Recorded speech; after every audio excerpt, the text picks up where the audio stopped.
দুদিন পরে ঈদ। তো সেই ঈদ উপলক্ষে অনেকে তার আত্মীয় স্বজনের কবরটাকে পরিষ্কার করতেছে, যেখানে ঘাস জমা ছিল। হতে পারে তাদের আত্মীয় স্বজন আজ দুনিয়াতে নেই, কিন্তু সেই কবর সেটি এখানে শায়িত আছে। সেই কবরকে অনেকেই দেখতেছে এই কবরস্থানে, তারা তাদের কবরটাকে পরিষ্কার করতেছে। তাদের হয়তো গত বছর তাদের সাথেই ছিল, ঈদে কোরবানিতে একসাথে উদযাপন করছে, আজ হয়তো নেই।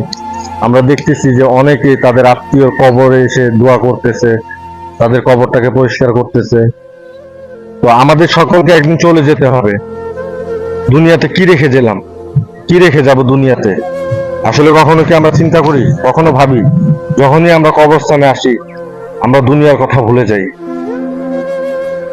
প্রতিটা মানুষেরই কবরস্থানে আসা দরকার, উচিত কবরস্থানকে দেখা, যে তাকেও এখানে